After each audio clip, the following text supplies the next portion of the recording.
L'avenir du Gabon, puisque l'agriculture, précisément parlant, c'est une activité qui fait rentrer d'abord de l'argent.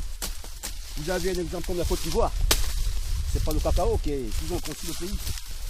Alors, pourquoi pas nous aussi, à travers cette canne, avec le temps, comme disaient les gens du village, qu'il y en aura des usines ici pour la fabrication de canne de sucre et tout autre. Donc, ça va s'améliorer avec le temps.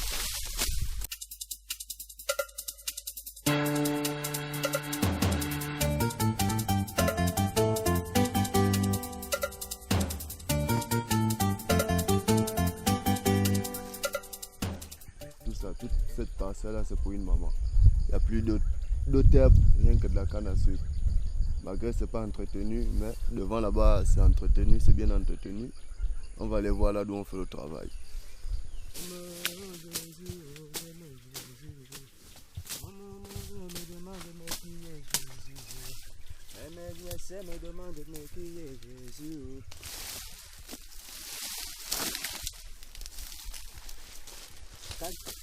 On va à l'ombre pour éviter à souffrir.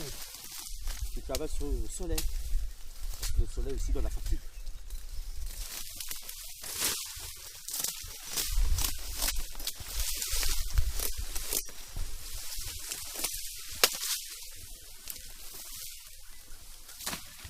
Moi-même, je suis plombier d'abord. À Libreville, si je ne trouve pas le travail, qu'est-ce que je fais? Je me rabats à mon village. Parce que dans mon village, j'ai tout, c'est ce que je peux trouver dans mon village. J'ai ma canne à sucre, j'ai ma plantation de bananes, j'ai mon verger d'Atanga. Hein? Bon, ici là, pour bosser, pour avoir l'argent ici là, au lieu de faire du banditisme comme les autres à Libreville, vaut mieux de se rabattre au village. Quand tu te rabats au village, ce que papa fait, toi tu vas le faire. Ouais. Et tout ça, ça fait partie du boulot. Et tout à l'heure, là, je sors là, au village, j'ai au moins 10 000 balles. On ne peut pas refuser notre boulot, non? On attend l'émergence. C'est vrai, il y a certains Gabonais qui ne veulent rien faire. On peut supposer les Gabonais comme ceux qui sont habitués à voler. Lui passe seulement sa vie, attendre quelqu'un qui est bien habillé et lui fouiller la poche. Tu vois un peu? Ça, c'est déjà un mauvais citoyen gabonais.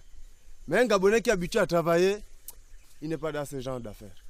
Lui, préféré, degré de force, il va chercher le travail. Même si c'est le béton qu'on dit que c'est comment, il va travailler ça parce qu'il a besoin de ses sous. Dieu a dit, vous mangerez à la sueur de votre front. C'est ce qu'on est en train de faire. Malgré tout, ils amènent le mouvement, mais c'est fort aussi. C'est fort. Et si aussi ça, c'est bon, on va pas walk ou quoi? Ouais.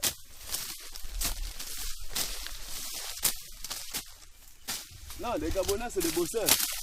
Mais c'est aussi nos parents. Parce qu'un Gabonais, tu ne peux pas lui dire que non, tu vas lui payer à 2500 la journée. Tu vois un peu, il pète le câble. Et regardez un peu dans toutes les entreprises, vous allez trouver que c'est les étrangers qui sont en tête. Tu vas trouver une majorité de Gabonais en tête, mais pas vraiment comme les étrangers. Chef de chantier, c'est un étranger. Chef de quoi, c'est un étranger. Mais il fait comment? Il va prendre ses frères. Si au haut niveau ne fait pas quelque chose, forcément on va toujours tomber dans la pauvreté. Et le pays aurait toujours de banditisme. Hein, il y aurait toujours un banditisme. Ça ne peut pas changer.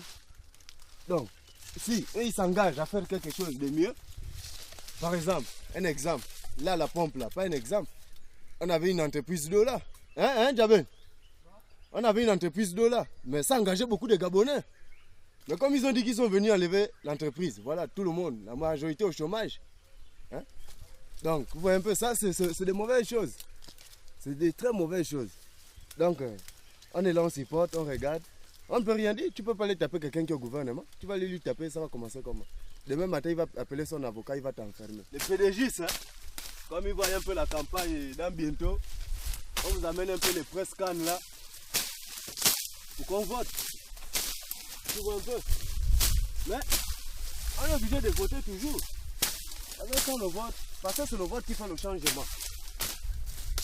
Oh, dans telle année, vous aurez ça, vous aurez ça. Vraiment, on ne sait plus d'où va le monde. Donc on est obligé de souffrir. Dieu a dit manger à la sueur de votre front. Jusque chaque chose a son temps. On va essayer de voir avec le temps que Dieu pense. Comme on dit, le bonheur appartient à ceux qui se lèvent tôt. Mais moi, je vois que le bonheur appartient à ceux qui se lèvent aussi en retard. Parce que la dernière fois, je me suis réveillé à 14 h. Je fais une petite balade, j'ai ramassé 10 000 francs. C'est pas le matin. Donc, chaque chose a son temps. Si tu n'enlèves pas ça, ça va gaspiller les roulements de la machine. Après, alors, la machine ne peut pas absorber les ordures de la canne. Donc, il faut enlever. Hein? Il faut les enlever pour que la machine puisse bien presser la canne. Et le jus puisse bien sortir. Tu vois un peu? Regardez un peu, par exemple, la couleur de cette canne, comment elle est. Hein? C'est une couleur déjà un peu rouge, un peu jaune, mûrie comme ça. Il faut rapidement couper la canne avant qu'elle ne meure. Parce qu'il y a le soleil, hein, qui gaspille la canne. Alors, il faut vite la couper pour qu'il y ait la repousse, la canne. Et voilà pourquoi vous constatez que à ce niveau, quand la canne a déjà cette couleur, elle est beaucoup sucrée. Alors, la machine pourra facilement presser. Par exemple, j'ai déjà épluché un côté, vous voyez, j'ai déjà épluché le deuxième côté. Et maintenant, je viens par le troisième côté, parce qu'il faut les 4 côtés. La canne doit être propre, bel et bien épluchée. Hein? Vous voyez? Et voilà, quatrième côté. Alors, dans les 4 sens faits, la machine peut facilement broyer cette canne. Avec la canne, il faut rapidement, un jour après ou 2 jours, tu presses, mais pas jusqu'au 3e jour. Pour éviter à ce que tu n'aies peur du jus.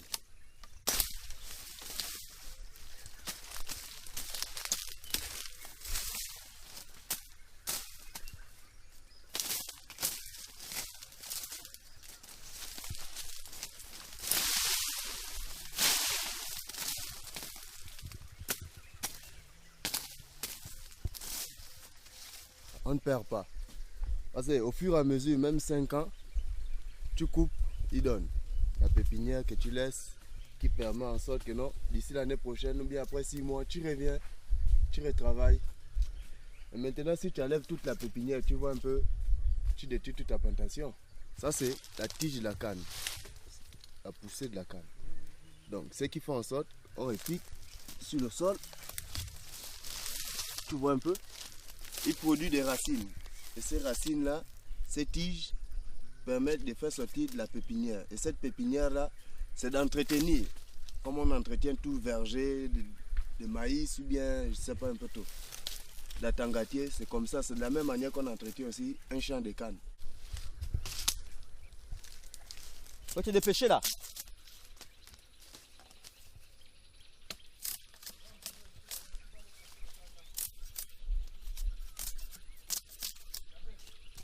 Ouais, moi j'ai déjà fini. Hein. Ouais, moi je suis en train de charger. Voilà. Et voilà. Et voilà, j'ai déjà terminé d'éplucher la canne. Là, il me reste maintenant à charger. Je charge avec les sacs de riz. Ce qui nous permet ici de mettre la canne dedans. Ici, j'ai un morceau de bois qui me permet de mettre ça par ici. Tout à l'heure, je vais vous montrer. Ça, c'est la corde. Qui me permettra d'attacher ma canne.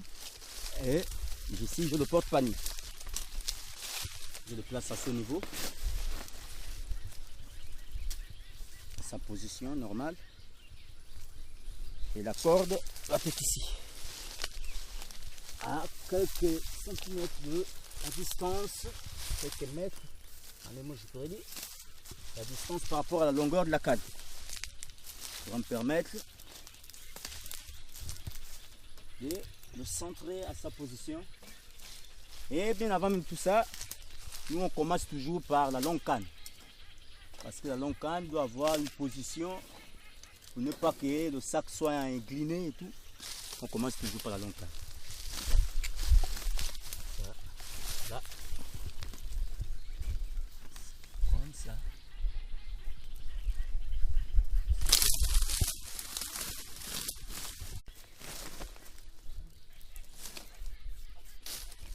Ça qu'on charge un sac avec sthétique. Pas que le sac soit tordu, bien la canne soit autrement. Sinon ça peut te faire mal au dos.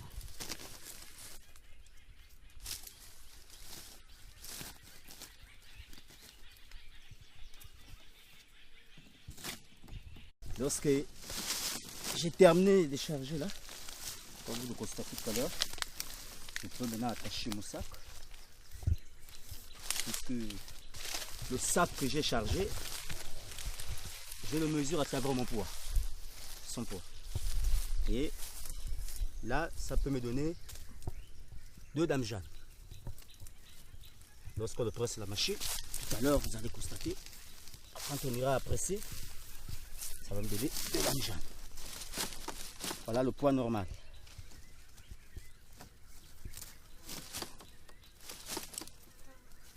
J'attache.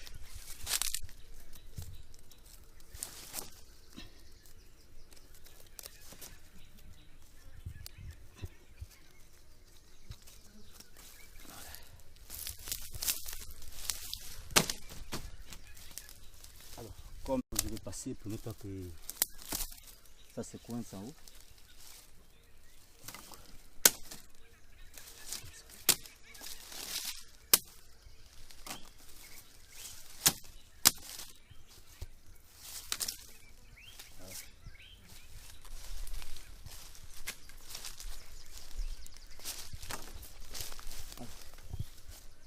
Ce morceau de bois-ci permet de mettre mon porte-panier dessus. Donc je le fais rentrer par ici.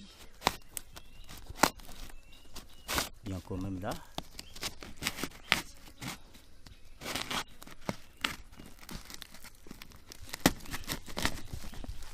Voilà. Il est bien centré au milieu. Ne pas que le sac soit incliné. Donc je perce mes 2 trous, je le centre bien. À partir de là, je prends mon porte-panier.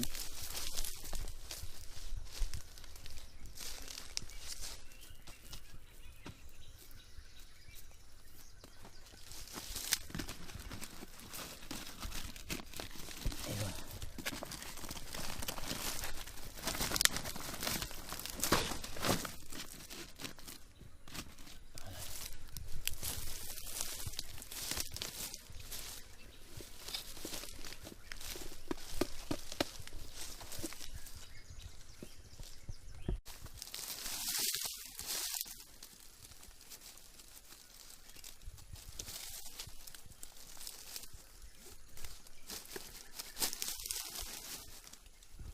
C'est le 2.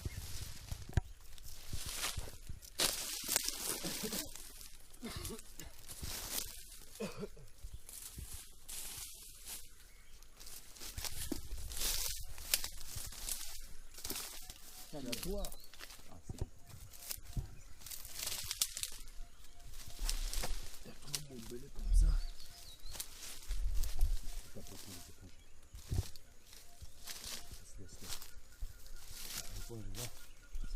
L'éponge sert à ne pas avoir mal à la nuque. Parce que c'est le soutien. Voilà l'exemple de travail de l'éponge. De lui plier et lui poser sur la nuque. Au moins que la nuque ne prend pas un coup. Et je teste le sac.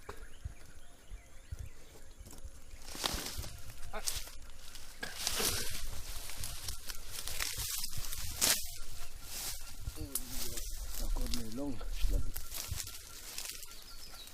On me l'avait fait. Voilà.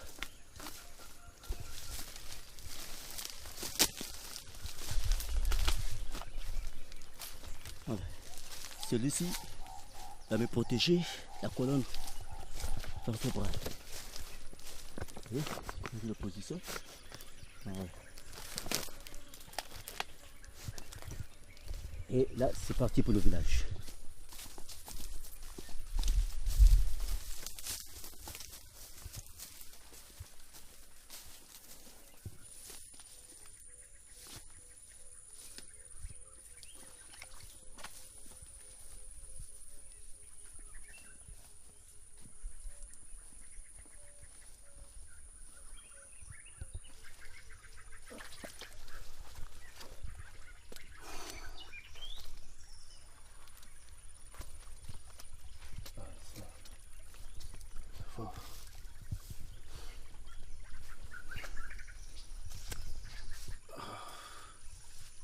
suis tombé. Ah putain, quelle charge d'amour ça. Ah là c'est lourd.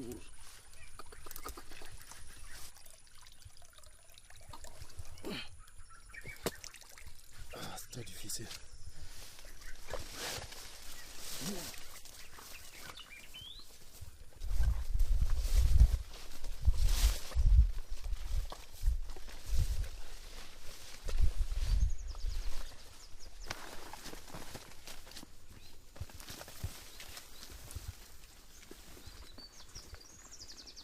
On est près de 1 km 40.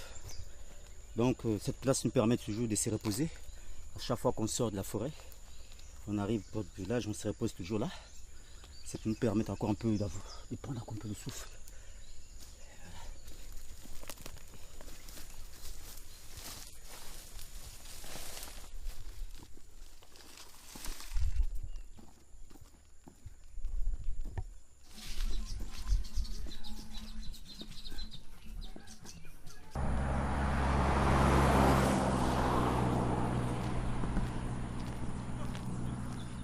Ça mérite un 10 000 hein, Laurent. Elle est vraiment pénible, mais en fait c'est un produit qui quand tu entretiens, tu es sûr d'avoir au moins 10 ans, 20 ans d'assurance là, et 40 kilos. Associé avec mon poids, c'est dur.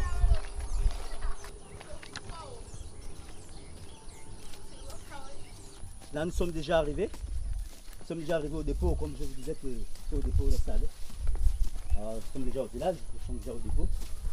Et c'est là où on dépose la canne à sucre.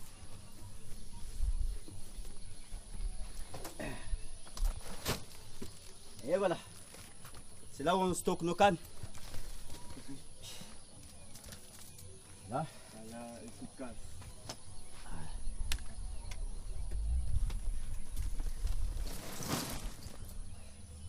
Oh, enfin, je suis arrivé. Là, je suis soulagé maintenant. Ouais.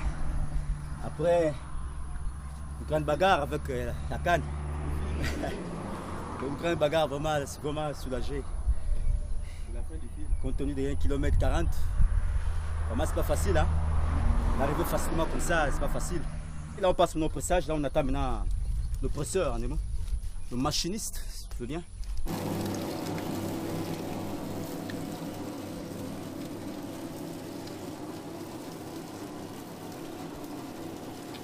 Le pressage se passe,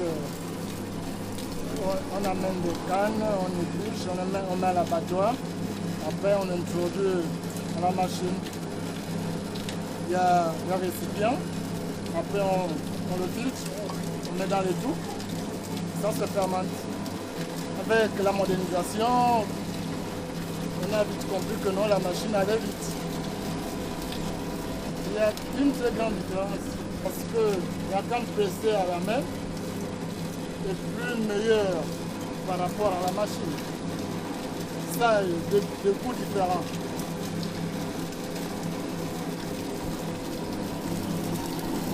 C'est très facile même. Alors qu'avant c'était pénible. Là on prend le vin dans la bocale. Et pour transvaser dans un récipient de 10 litres, on met les mesures de capacité.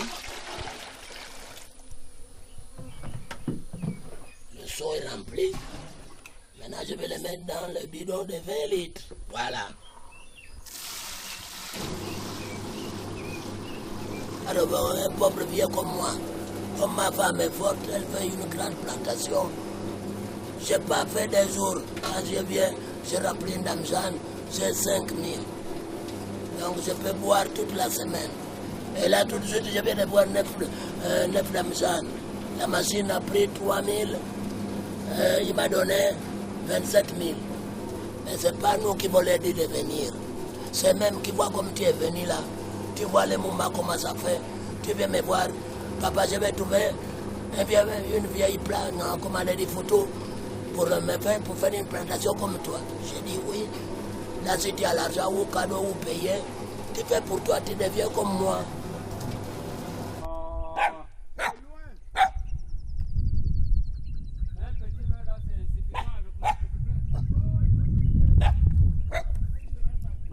Tu es parti le matin. Il est parti trop Tu tard. fais- C'est loin. Bon, le soir, tu fais sortir combien de litres? Oh, Tu vas avec tout ça. comme je suis parti le matin, je vais partir maintenant demain. Je coupe une seule fois. Ah, une seule fois? Oui. Oh, mais une seule fois, il n'est même pas encore midi. Hein? Le s'il va faire, hein, tu n'auras un jour. Quand tu marches avec eux, tu comprends le goût. Et c'est pas mon gagne. Mais vide, Non, je ne peux pas vider. tu as goûté le moussongo là-bas. Devant le grand frère, on ne vient pas. Il y a un problème ici là. D'ailleurs, tu es déjà au courant de ça. Hmm. Mais l'enfant par côté là qui a assez du toto là, Hmm. c'est lui qui a venu casser la porte là, la nuit. Pour voler. Non, moi je dormais, il dit il est fou, si c'est fou, il vient là-bas direct. Pour casser moi la porte, il dit je vais dormir avec toi. Oh. C'est comme- Non, lui, c'est quand le vin lui dépasse, il devient comme ça. Il est brun comme ça, là. Ouais. Brun comme. Et quand le vin lui dépasse, c'est comme ça. Lui, il est parti même jusqu'à Pelcater là-bas, à 3 h du matin. Oh, moi, je suis Bakota. Mais ne me tuez pas. Oh. Mais s'il devait trouver un homme qui est couvert. Oh, mais s'il trouve un homme aussi violent comme lui, ils vont faire des choses et puis ce serait une mauvaise renommée pour nous. Oh voilà, on a encore tué quelqu'un sur la route de Charles, comment il est la laissé? Sango.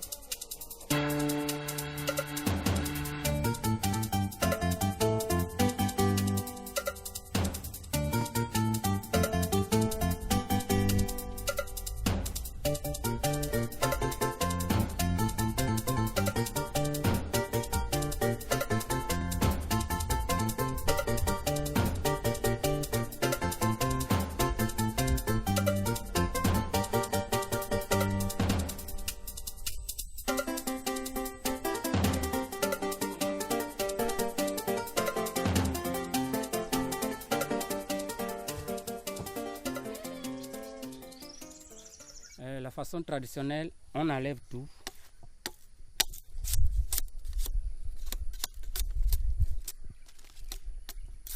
Parce que si on n'enlève pas tout, ça va nous empêcher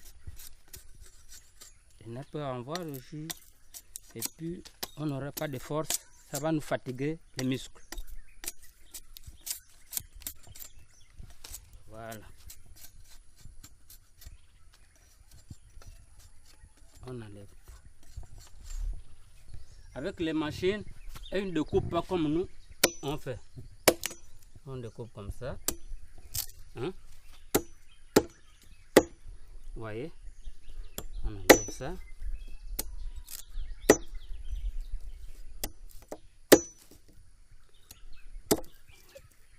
On enlève les petits morceaux là parce que c'est dur. Ça ne donne pas le jus. Les petits, ça ne donne pas le jus. Donc c'est pourquoi on découpe. Et ces morceaux-là, c'est ce qui donne le jus.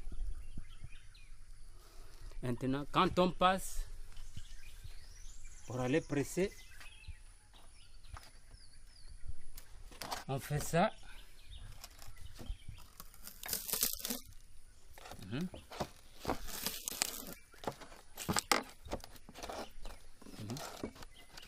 Deuxième.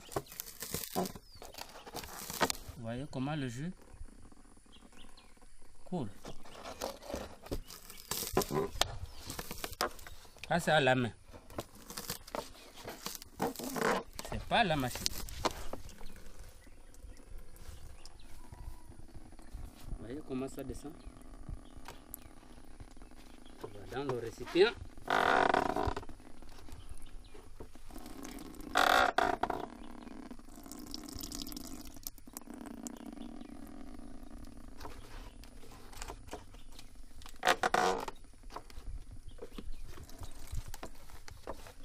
Et on rassemble toujours.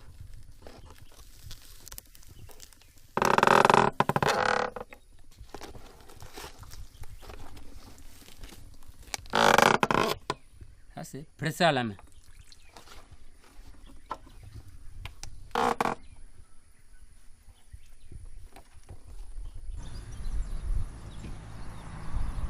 prends rendez-vous. Puis je viens, il me sert ce que j'ai besoin, le nombre de bidons que je lui ai demandé. J'ai 7 bidons de 20 litres, 140 litres. Par bidon, 6 000. Quand je pars en ville, au niveau de la ville, je vends le litre à 600. Le bénéfice, en gros, c'est 4 000. Il faut d'abord goûter, savoir si c'est le bon vin ou c'est... Parce que parfois, il y a la fermentation qui n'est pas la même.